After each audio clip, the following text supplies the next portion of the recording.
venido. No, por favor, a ustedes. Me quedo con la pregunta de Melody. ¿Qué debería hacer la política para darle un poquito más de tranquilidad, esperanza y perspectiva a jubilados y jubiladas?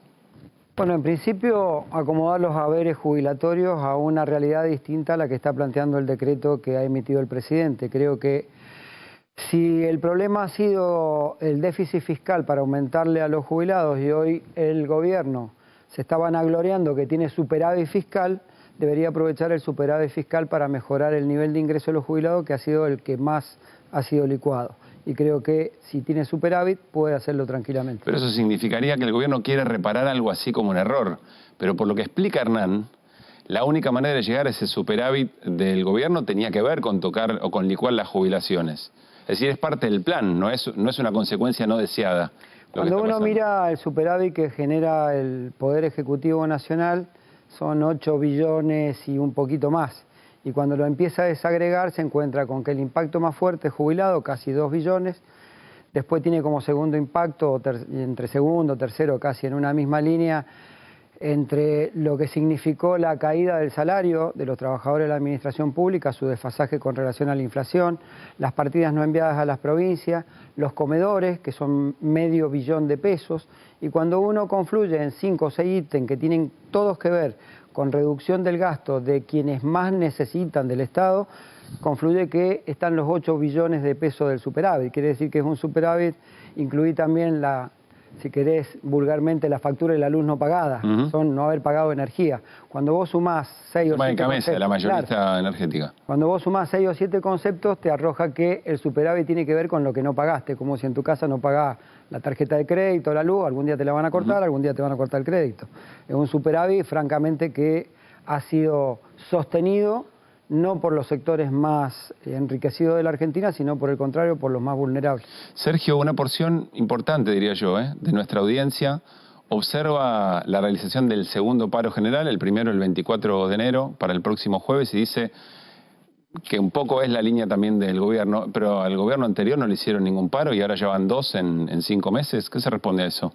Bueno, en principio hago una aclaratoria y después la respuesta. Sí. La aclaratoria es que la asociación bancaria del gobierno anterior sí le hizo paro. Se lo hizo por temas salariales e inclusive se lo hizo por temas sanitarios durante la pandemia por falta de resguardo sanitario de los trabajadores. Y en el contexto general en el que se hace esa apreciación, uno puede decir que te pasaste casi 1 año y medio con un aislamiento preventivo social y obligatorio, en donde en principio durante los primeros meses la economía no funcionaba por este aislamiento y después empezó a desagregarse las actividades de a poco.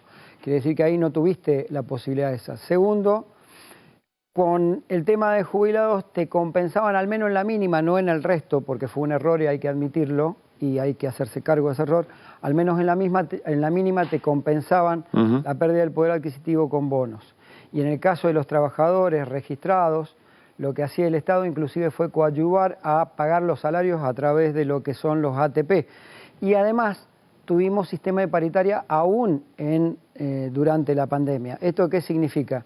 Que hoy vos tenés todo lo contrario, tenés un gobierno que aún cuando haces un acuerdo de partes, que no debería entrometerse el Ministerio de Trabajo en ese acuerdo de partes, sindicato, empresas. Y empresas no te homologan los acuerdos salariales, significa que teniendo superávit te licúan las jubilaciones, significa que hay una pérdida del poder adquisitivo del 19% en los trabajadores registrados y más de 30% en las jubilaciones, significa que le quitaron la comida a los comedores, significa que si bien era alta la tasa de pobreza en la Argentina, hay 3.200.000 pobres más desde que asumió Milei en adelante y además hay una intención por vía de un DNU y luego por vía de la media sanción que tienen diputados de una reforma laboral absolutamente regresiva, inconstitucional, que ataca los derechos de los trabajadores.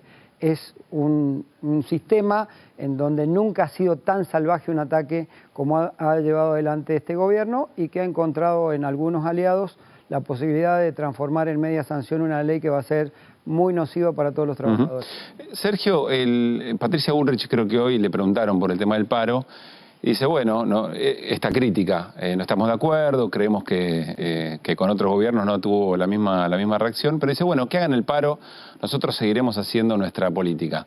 Como si el paro tuviera otro significado en otro tiempo y ahora el gobierno sale indemne de un paro general. ¿Es así o no? O como las marchas, que antes las marchas, ella sí. Y ahora hay que irse a la vereda para protestar.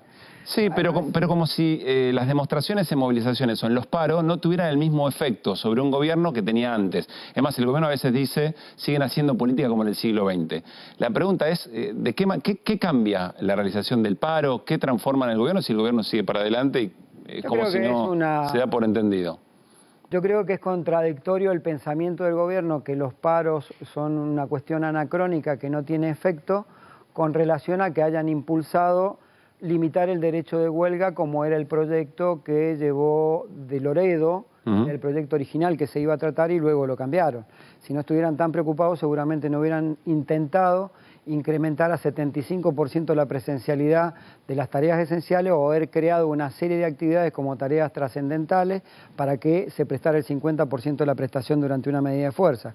Si fuera de verdad el pensamiento que tienen, no hubieran ido por ese lado. Creo que lo que hacen es tratar de tener un anticuerpo, decir, bueno, esto no nos mueve, no nos moviliza. Además, un paro no se mide solamente por la cantidad de gente que transita o no en una calle o que está trabajando o no. Se mide por eso, pero también se mide por los bienes que dejaste de producir el día de paro y por la pérdida que ocasionó eso. Al final del día te vas a dar cuenta de que los paros son efectivos y siguen siendo una herramienta hasta reconocida por los organismos internacionales como la OIT como absolutamente no necesaria, pero como parte de la relación que existe en un mundo del trabajo moderno. Hernán.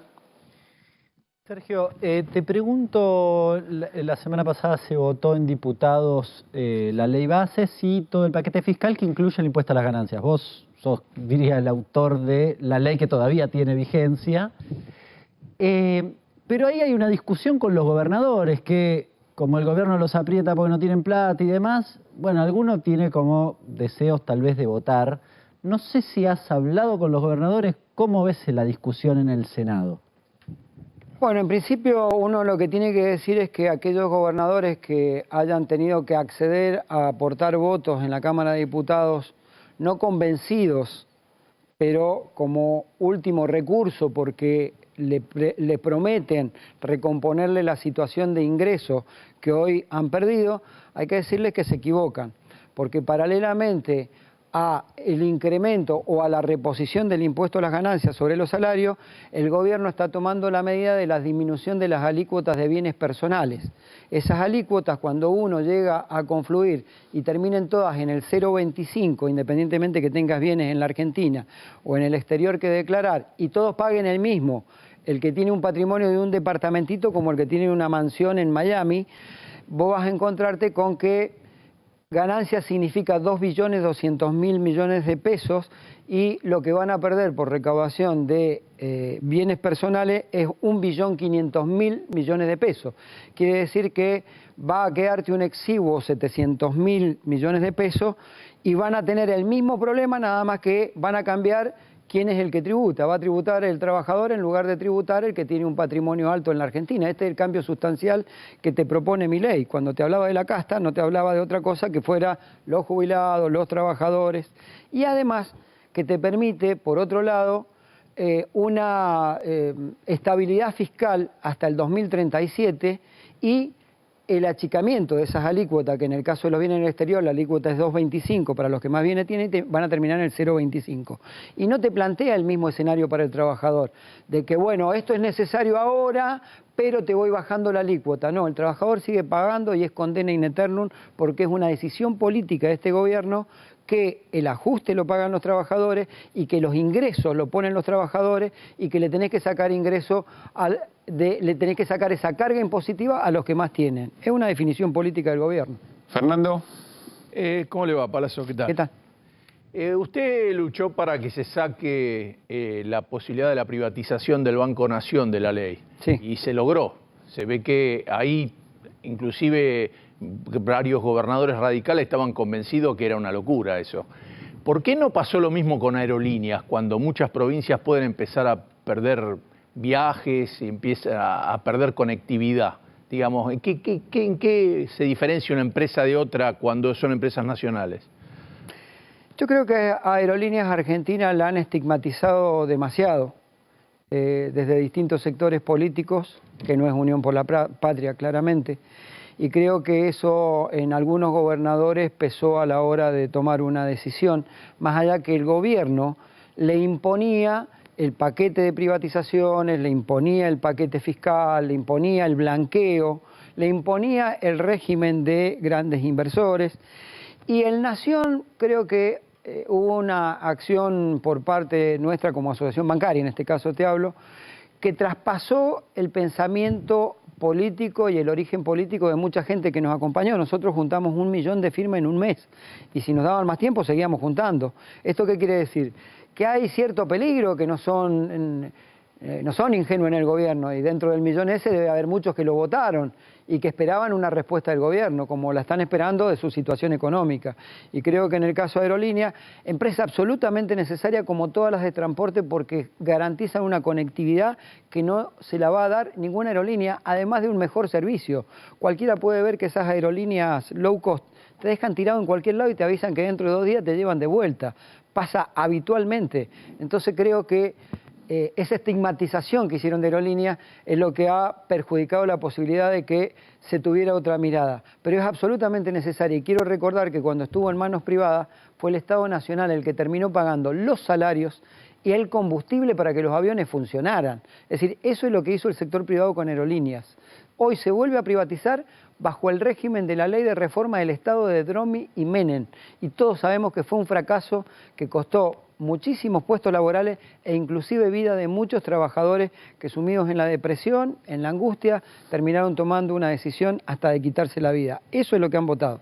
Martín Granowski tiene también una pregunta. Martín. ¿Cómo estás, Martín? Sergio, vos como secretario general de la bancaria conocés algunos negocios de adentro, por ejemplo el negocio financiero. Yo escucho muchas veces que la producción industrial, sobre todo, salvo Techin, alguna empresa más, está en caída, está en baja, el consumo está en baja, las obras públicas también, y algunos sectores de la timba no.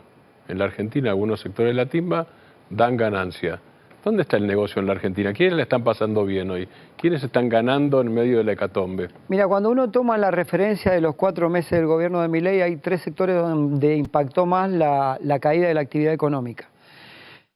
Entre ellos, la construcción lo encabeza, lo sigue la intermediación financiera, lo sigue la industria y lo sigue el comercio. Ahí está el núcleo de caída de la actividad económica del gobierno de Milei. En la actividad financiera sigue habiendo rentabilidad por efecto de los títulos que todavía tenés y que te están generando algún tipo de interés, y ahora tendrá que reconvertir y volver al negocio tradicional, que es el verdadero negocio que tendría que tener un banco, que es tomar depósito y prestar dinero. Va a tener que ingeniarse por esa vía, quizá la tasa de rentabilidad disminuya, pero si las cosas se hacen bien, los argentinos podrían tener crédito y a su vez podría volver a cumplir la función que tiene que cumplir un sector financiero. Pero dentro de las caídas de la actividad, encabeza construcción, sigue intermediación financiera, tercero la industria y cuarto el comercio. Sergio, te pregunto como diputado, ¿qué te pasa cuando escuchás colegas, diputados, diputadas, que dicen, bueno, no estoy de acuerdo en nada de lo que está haciendo el presidente, pero le vamos a dar las herramientas porque la gente lo votó? Bueno, eso es caer en la disquisición filosófica de Max Weber respecto a la ética de la responsabilidad y la ética de las convicciones. Algunos interpretan... Te tiré con un de Loredo, me devolviste un Weber. Tremenda esta charla, muy bien. Bueno. Perdón, no te quise interrumpir. No, está bien. Pero digo, ambas cosas pueden ser. No se puede tener ética de la responsabilidad si no se tienen convicciones. Y yo creo que muchos están dejando en la puerta del Congreso sus convicciones detrás de generarle una gobernabilidad que no es responsabilidad de la oposición, es responsabilidad del gobierno. La gobernabilidad es a partir de los actos y la gestión de gobierno que puede tener acompañamiento o no. Sigo sin entender cómo muchos legisladores han acompañado, por ejemplo, el régimen de inversores o de grandes inversores, cuando inclusive el Gafi, que es un controlador internacional en materia de lavado de dinero, les advierte que lo que se está votando no tiene los controles suficientes en materia de origen de fondos. Se lo advierte un organismo internacional del cual Argentina es parte. Vos podés Lo escuchaba el otro día, Hernán, en el programa que tuvieron acá y creo que salieron en directo con el Parlamento cuando se estaba tratando la ley a hacer algunas preguntas. Vos podés hasta $100.000 blanquear y nadie te va a preguntar de dónde lo sacaste. Ah, fenómeno. Secuestraste a alguien y cobraste $100.000, no importa. Bueno, es para incentivar que venga, es para incentivar que entren dólares al sistema. Bueno, pero ¿cuál es la alícuota que paga alguien que blanqueó que de alguna actividad que no sea la que te acabo de mencionar, que es dramática? ¿Pero cuál es la alícuota? 0. Entonces vos, ¿cuál es el mensaje que le das al empresario que cumplió siempre o al ciudadano que cumplió siempre? Que es un estúpido, porque cumplió con la ley. Si total no hubieras cumplido, si después te aparece un blanqueo. Pero siempre hubo blanqueo, Sergio. Sí, pero hubo una contraprestación de otra parte. Te lo llevo, por ejemplo, al blanqueo que se produce en materia de la reforma laboral. Vos le planteás quitarle el agravamiento de las indemnizaciones, quitarle las penalidades, la multa y hasta las denuncias penales, y a cambio no le pedís nada. Bárbaro, mirá qué bien. Entonces vos decís, por lo menos los blanqueos anteriores, vos le pedías que sostuvieran el nivel de empleo por 2 años, o le pedías que no reincidiera en la contratación de trabajadores y no lo registrara porque se le caía el plan. Acá no le pedía absolutamente nada, es decir, que está permitiendo que a futuro haya más trabajadores no registrados. Eso es lo que estás permitiendo. Vuelvo un segundito al comportamiento de diputados y diputadas. Sí. Se está dando que hay escraches o señalamientos en la vía pública de diputados y diputadas que votaron a favor. ¿Qué te genera eso? Yo rechazo cualquier tipo de escrache, venga de donde venga. A mí no me gusta cómo votaron, están en su libertad o haberlo hecho como lo hicieron, que yo no estoy de acuerdo, pero rechazo y repudio cualquier tipo de escrache, venga de donde venga, porque me parece que no es una situación que en democracia debería darse. A los legisladores y a los partidos políticos, el único escrache posible es votar en contra y cambiar las reglas de juego, y si no estamos de acuerdo con lo que está haciendo y si mucha gente se siente defraudada, están las movilizaciones, están las medidas de fuerza de los sindicatos y están todas las acciones que se puedan hacer para que el gobierno interprete la realidad equivocada por la que está transitando y cambie su rumbo. Yo no comparto los sistemas de escrache en ningún caso. ¿Cómo lo ves a Milei? Por un lado, tiene movilizaciones muy importantes en la calle, otro paro general, pero tiene el respaldo del Congreso para por lo menos media sanción de la ley base. ¿En qué momento lo ves al presidente? Yo al presidente lo veo... Quiero tratar de no caer en un lugar donde... Yo al presidente lo veo como una persona extremadamente alterada para el equilibrio y la templanza que tiene que tener un primer mandatario. No lo veo con el equilibrio emocional, no digo otra cosa, sino emocional, porque tiene ese tipo de reacciones que inclusive son peyorativas para con la ciudadanía que no comparte sus ideas cuando nos ha tratado a todos que tenemos problemas cognitivos durante años y por eso hemos estado viendo otra realidad. A mí me parece enfermizo lo que hace a veces y me parece un nivel de provocación absurdo, innecesario, impropio y que no es algo que pueda terminar bien. Podrá tener hoy porque ha logrado empatizar con la bronca de la gente, con la política, y con el desencanto que tiene con la política. Pero eso no sirve ni ayuda para gobernar cuando necesita del Congreso, cuando necesita de tener más diálogo, cuando necesita de ver la realidad que sus políticas están impactando muy fuerte en los sectores más desposeídos de la Argentina. Creo que es un presidente que a veces se muestra sacado, que dice cosas impropias, y que como primer mandatario debería tener otra templanza para... O sea, para vos, Sergio, el estado emocional de Javier Milei es un factor político muy serio a tener en cuenta, no es un dato menor. No, estoy diciéndolo, es decir, una persona que toma decisiones en un estado de alteración en donde cualquiera que le diga lo contrario reacciona diciéndole que el resto de la sociedad durante años ha tenido problemas cognitivos, a mí me parece muy preocupante. Hernán. Sergio, a ver, el presidente suele utilizar al sindicalismo para cuestionar en el debate público cualquier acción que haya por parte del sindicalismo. Por ejemplo, en la movilización de la discusión universitaria decía, bueno, en vez están los sindicalistas, ¿no? Para tratar de desmerecer el hecho. ¿Cómo ves eso? ¿Cómo lo abordan ustedes desde el sindicalismo? Pero una falta de comprensión histórica. La alianza entre trabajadores y universitarios viene desde el Mayo francés en adelante, ¿no? Y habría que recordarle que tuvo sus efectos porque cambió una sociedad a partir de ahí en donde se pasó de un pensamiento, te diría, casi liberal y de derecha a forjar un estado de bienestar que ha durado 60 años en el mundo, ¿no? Esa ideología. Por otro lado, es desconocer la historia argentina. El cordobazo se gesta también entre trabajadores y universitarios unidos. Yo no lo veo como una situación pero para nada de contradicción. Creo que él no atiende la situación de que los trabajadores y los estudiantes podemos estar de acuerdo. Fíjate que hoy hay dos cosas nada más, creo, en mi humilde entender, que nuclean el pensamiento y atraviesan el pensamiento ideológico y el posicionamiento de la circunstancia y del momento en la Argentina. Una es la causa Malvinas y otra es la educación pública. Yo creo que si vos raspás en los argentinos, independientemente del origen político y de hayan votado o no a Milei, son las únicas dos causas sensibles que nos puedan unificar, y creo que en muy cortito tiempo va a haber una tercera, que es la situación social y económica. Si él no hace esa lectura, creo que está equivocando el camino y va a encontrarse con una situación de confrontación con los estudiantes, con los trabajadores y con todos los sectores afectados por sus medidas en muy corto plazo. Sergio, la última, ¿qué fuerza va a tener el paro el jueves?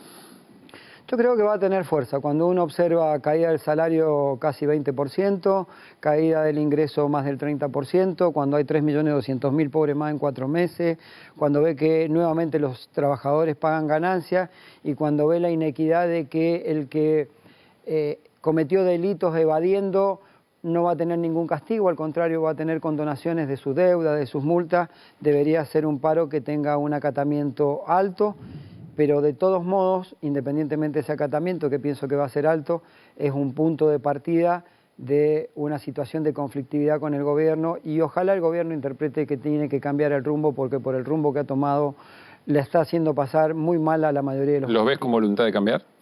Por el momento no, pero las realidades te hacen cambiar.